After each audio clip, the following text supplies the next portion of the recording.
Hello everyone, welcome back to Lunar Reason with Christine Skinner. Once a month, me and Christine will be here and talking about what's going on at this moment and also our life. So, how are you, Christine? I wanted to talk about, because lots of people are really scared now. Are we going to have a world war? Right? Are we going to? Yeah. Are we all going to die of another COVID? Oh, So I thought I put all the questions together and thought, let's just see what we can do with this. So that's one thing. Then yeah. next week, unbelievably, Rod, I'm going to Zurich to speak to investors about crypto. And I'm going to talk about the astrology around crypto, which actually is going back to the Saturn Uranus in 1988. Yes. Not that they will be interested in that. They don't want me to speak astro speak. They want to know where this thing is going. So that's a bit of a climb Mount Everest for them. But I'm Yeah. looking forward to it because these are really serious investors who are now looking to see what the astro clues might be. So that's really good. Then we've got the full launch of the module course. You know, I've set up this Yes. course. We've got the full thing of that going live at the end of this month. Once the eclipses are out of the way, they are not happening before. But we should go back to this eclipse. Okay, yes, it sounds crazy because yesterday I was counting how many kind of important political figure has stepped down during these. Since like 28th of August, the Japanese Prime Minister, the French Prime Minister, Naples Prime Minister, and we have our deputy MP, right? Yep. And it's not finished yet. And I actually thought everything would start to kick off about August the 9th. So I was slightly out with my timing. But I was picking that up because Mars at that point was on the degree of the coming solar eclipse. Right? So it was ahead of it. And the solar eclipse, as we know, 21st of September, is opposing Saturn and Neptune, which I read as being loss of a leader, a global world leader, because it's on the world axis. I didn't expect so many of them to fall over. So many. Oh, like wow. And then if people ever want to talk about the astrology is BS or something, I will like, let me give you a list. And it's what happened, Yeah. Well, so there's that. And of course, it's not finished yet. It's not finished yet. When you set the full moon, the lunar eclipse, set that chart from Moscow, Uranus and Sedna were both on the ascendant. Yeah. And I mean, that's a freaky combination. We haven't had that. I mean, it's thousands of years since we've had it in Gemini, there. And it's trying to Pluto with Saturn and Neptune in between them. So you've got this funny little triangle going on. And I wondered how Putin would flex his muscles, right? I wondered what might happen. So overnight, these drones have gone into Polish territory. And apparently there's some village that has been affected. So now everybody's running about like was that done on purpose? Was it a freak? Was it whatever? Well, we're between eclipses, so we'll never know whatever. But we're now seeing, I think, a greater intention. NATO will have to get more and more involved. Yeah. And this brings up this whole thing about 2 degrees of Aquarius. Because 2 degrees of the fixed turns up in all the European charts. So I think this, I don't want to think, of course, I don't want to think negatively. But the fact is that Pluto is at right angles to Haumea. And, history suggests that that's not an easy combination. Ceres is opposite Makemake. That's another one that sort of spells a little bit of trouble. And 2 things together, it's not hard to imagine war. And I think we shouldn't do it, but it's not, it's almost too easy to do that. But anyway, I was looking at the chart for Poland. Yes. And the eclipse coming up is on its Chiron,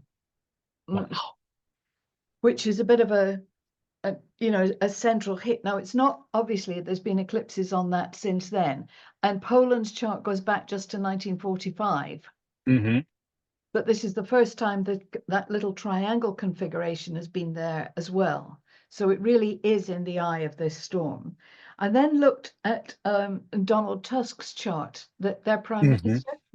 Yes. He's got Uranus at 2 degrees of Leo, which is picking up on the European. Oh, yes. Yes.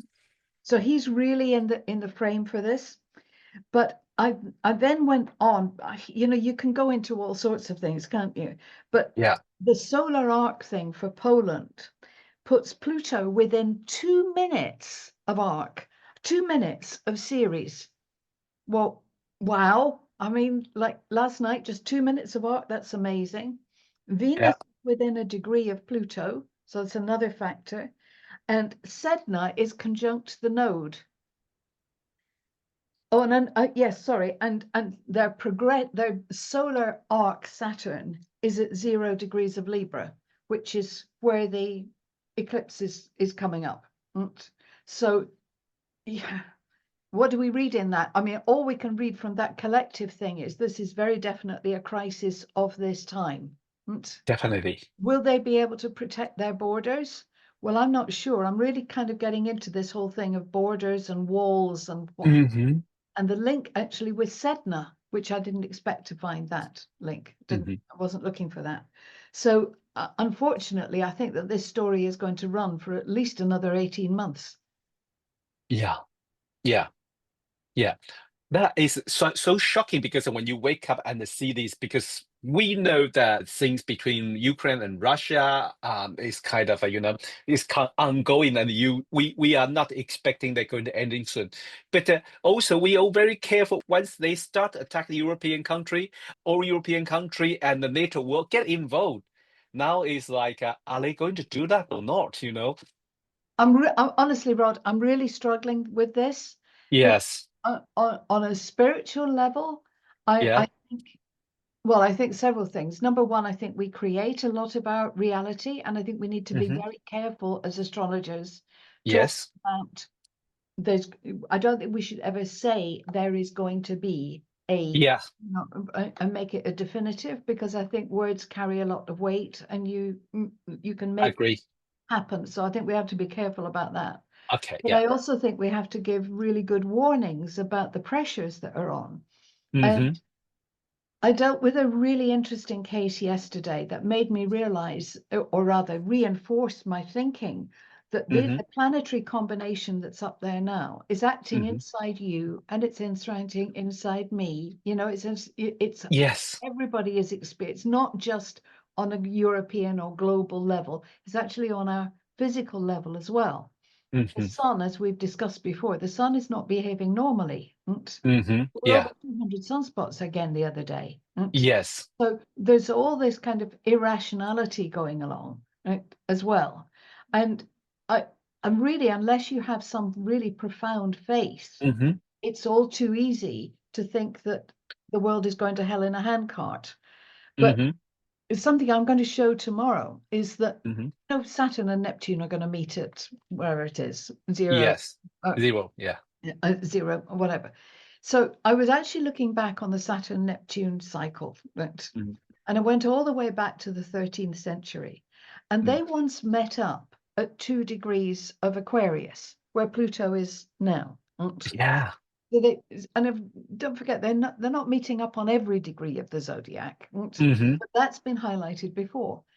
And so I was giving this some thought and thinking Saturn and Neptune together are about creating or manifesting dreams. Yes. The Neptune, and the Saturn says, let's give it form. And yes, it could take 100 years for a dream to become reality.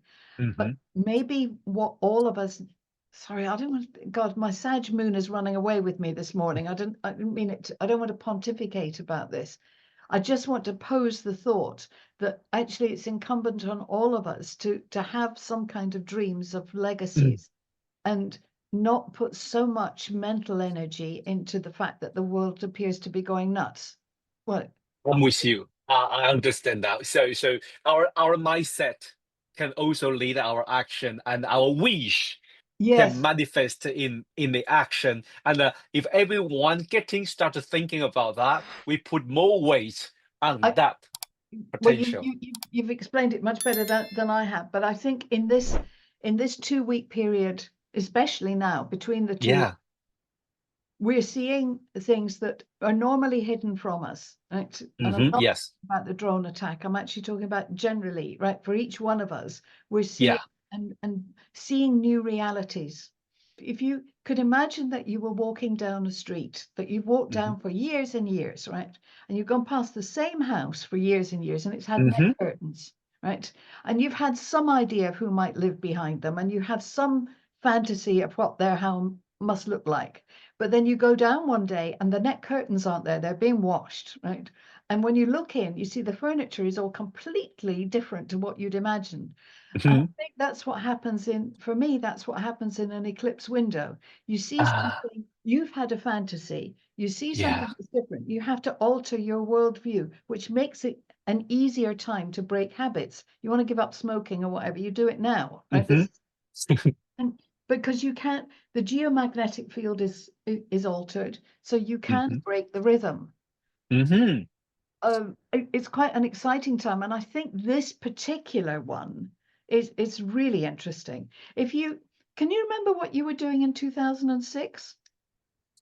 Yes, I think I was probably just like still studying in the astrology school, and probably I don't know. Yeah. Because that's the last time that we had eclipses in this area. Okay. And it's quite interesting to look back on that September-October period. Give or take a couple of weeks. What was going on in your life then? Because the cosmos doesn't do action replays, but there will be a variation on the theme, right? Yes. So if I do it for me, that was a few weeks before my granddaughter was born.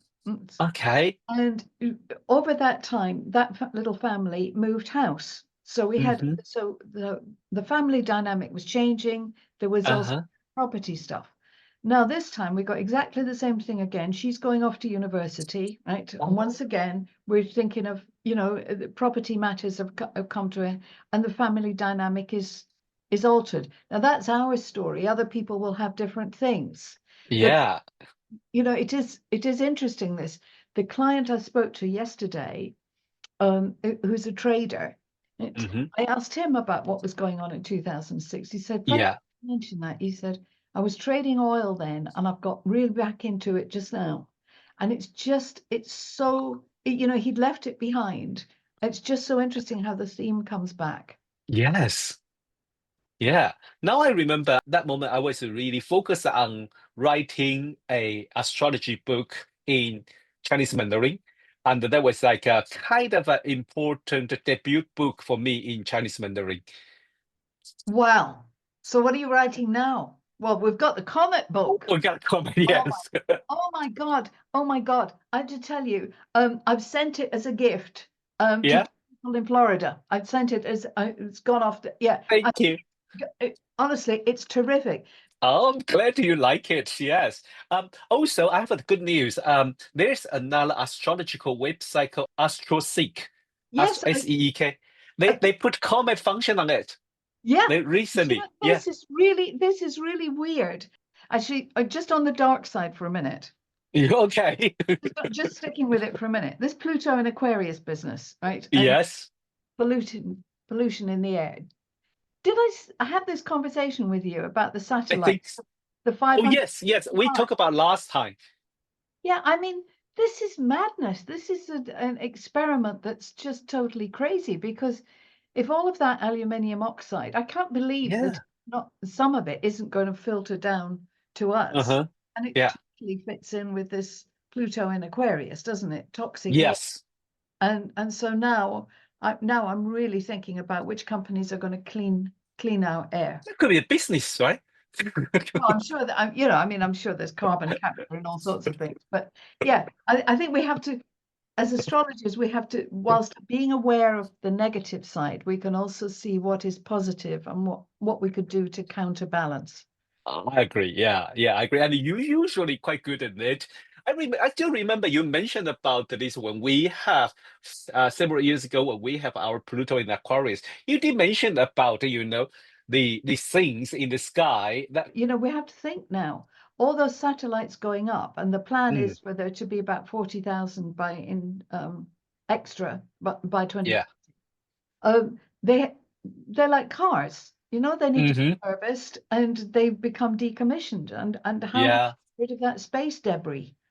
A lot of us think, and especially like you say, we see that what's really going on during this eclipses window.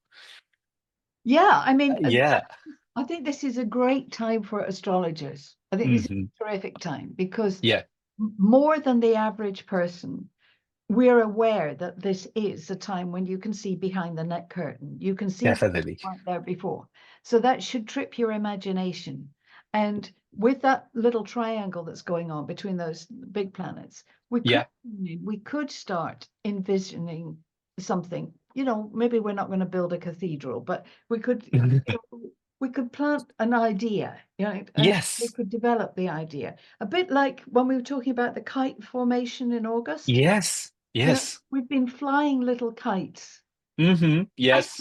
Yeah. Well, thank you, Christine, today for your time here and explain what we can do during that. I know you bring some dark story, but you just speak out everyone's, in our mind, especially when you wake up with the Russian drone attack in Poland. Next things you're going to think is what's going to happen now. But we also have to see the opportunity and not always falling into that, that We fear. don't have to fall into the dark place. We don't Yes. have to do that, right? Yeah. There's an awful lot of stuff that is beyond our control, but what is within your control is not going down the negative route. Yeah, definitely. Well, I want to remind our follower, don't forget Christine's course starting from after eclipse, right? That is After so the important. We really, really waiting for so long for this course. Okay. Well, thanks everyone for joining us, and thank you, Christine, and see you next month. Okay, thank you very much, Rod. Bye bye. And I've been waiting in the shadow of the sun.